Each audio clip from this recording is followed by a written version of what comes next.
এটা ডাঙৰ খবৰ এবাৰ ৰাজ্যত সংঘটিত হৈছে এক ভয়ংকৰ ঘটনা একেখন গাঁৱৰ একেটা সময়তে 5 গৰাকীকৈ ছাত্ৰ নিৰুদ্দেশ হৈছে আৰু এই নিৰুদ্দেশ হোৱাৰ পাছতে এতিয়া গাঁওখনত পৰিছে হুকৰ ছাঁ লগতে চাঞ্চল্যৰ সৃষ্টি কৰিছে এই ঘটনাকৰ জনাব বিচাৰিছো সবিশেষ তথ্য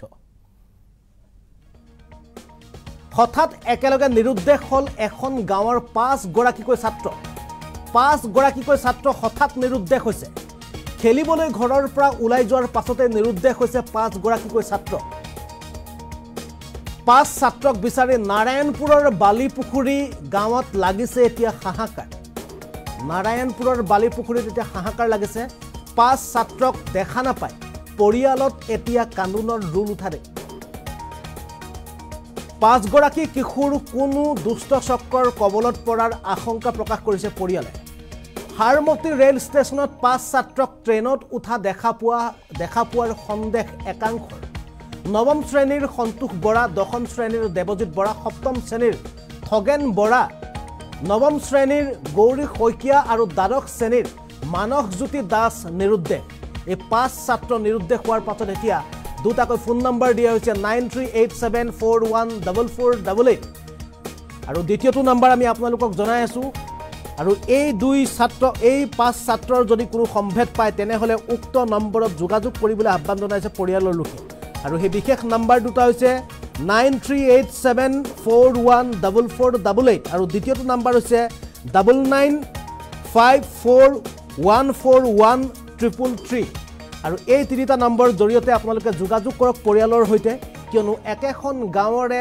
5 গৰাকীকৈ ছাত্ৰ হঠাৎ নিৰুদ্দেশ হোৱাৰ পাছতেই এতিয়া হাহাকাৰ লাগিছে গাঁওখনত আৰু এই ঘটনা সংঘটিত হৈছে নাৰায়ণপুৰৰ বালিপুখুৰীত আৰু একেখন গাঁৱৰে 5 গৰাকী ছাত্ৰ একেলগে হঠাৎ নাইকিয়া হোৱাৰ পাছতে এতিয়া পৰিয়ালৰ লগতে গাঁওখনত হাহাকাৰময় পৰিৱেশৰ সৃষ্টি হৈছে আমি এবাৰ ঘৰ কেইখনত কেনে ধৰণৰ পৰিস্থিতি এই মুহূৰ্তত বিৰাজ কৰিছে তাৰ দৃশ্য কিছু দেখাবলৈ চেষ্টা কৰিছো এম্বিয়েন্সৰ সহায়ত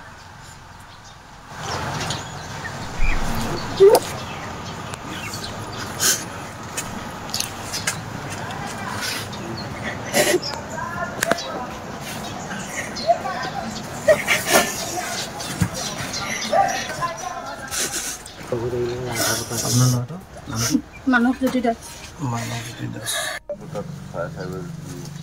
আৰু ঘটনাৰ লগত জড়িত কিছু মন্তব্য আছে আমি মন্তব্য দেখুৱাবলৈ চেষ্টা কৰিম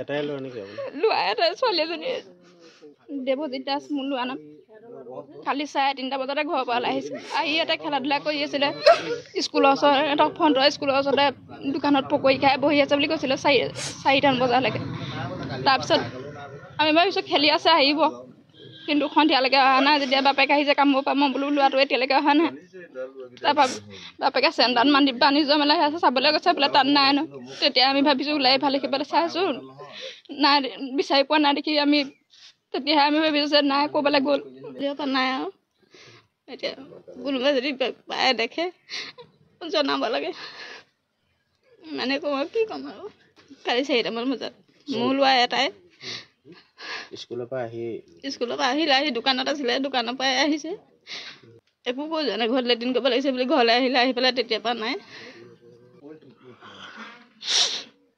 কালি 4টামান বজাৰ পৰা নাই এতিয়ালৈকে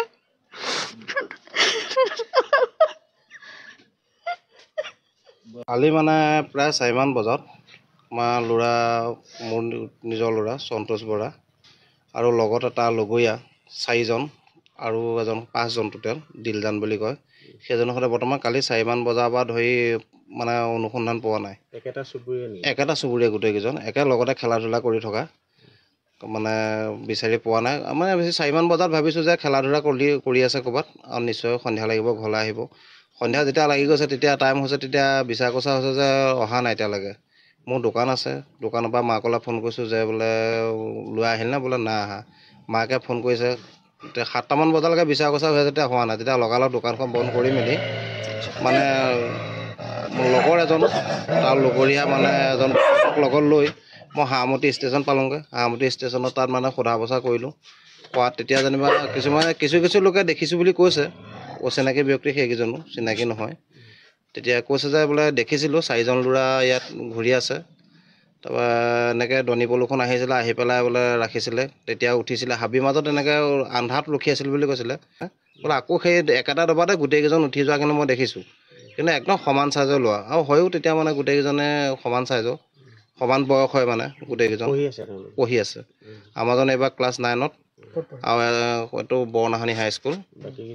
বাকীকেইজন এজন পঢ়ে শংকৰ মাধৱ, সেইজন 10ত পঢ়ি আছে এজন। তাৰপৰা এজন ফাৰ্ষ্ট ইয়েৰ সেইজন গোহাঁই কমলত পঢ়ি আছে। তাৰপৰা এজনো 10তে, এজন 8ত পঢ়ি আছে শংকৰদেৱ। এতিয়া এবাৰ মানে কি আৰু গোটেই সকলো অসমবাসীকে মানে জনা যে ক'ৰবাত যদি এইটো অনুসন্ধান পায় বা যোগাযোগ নম্বৰ দিম আপোনালোককে, সেই যোগাযোগত যাতে পালে ভাল আৰু তেনেকুৱা দৃশ্য ক'বলৈ পৰিছে বুলি ভাবোঁ। কাৰণ কেলৈ আজিকালি মানুহ নিছে নি পেলাই ক'ৰবাত বেচা কিনা হৈ আছে, তেনেকুৱা হৈ আছে। আৰু সেই কথাটোক লৈ পেলাই অকণমান মানে চিন্তনীয় হৈছোঁ আমি।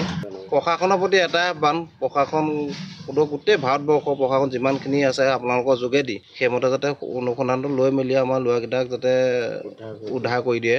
কালি 4টা বজাৰ পৰা ল'ৰাকেইটা নাইকিয়া হৈছে মই শুনিবলৈ পালোঁ। বেয়া লাগিছে আমাৰ। মাক দেউতাকো বহুত চিন্তিত হৈ আছে, গাঁৱৰ মানুহো চিন্তিত হৈ আছে। ল'ৰাকেইটা ক'লৈ গ'ল? গতিকে কোনোবা দুষ্ট চক্ৰ যদি পৰিছে কবলত, তেতিয়াতো আমাৰ অসুবিধা হ'ব। মই ভাবিছোঁ অসমৰ প্ৰশাসন সকলো লগ হৈ সেই ল'ৰাকেইটা উদ্ধাৰ কৰি দিয়ে যেন। তাৰমানে পৰীক্ষা আছিলে আজি, কালি পৰীক্ষা আছিলে দোকানত। তাৰপৰা অকস্মাত তাৰমানে নাইকিয়া হ'ল। আৰু ময়ো তাৰমানে কামলৈ গুচি গ'লোঁ 3:30 বজাত। তাৰপৰা মাকেও গৰু আনিবলৈ গ'ল। তেনেকুৱা চলতে ল'ৰাকেইটা নাইকিয়া হ'ল। ক'ত গ'ল?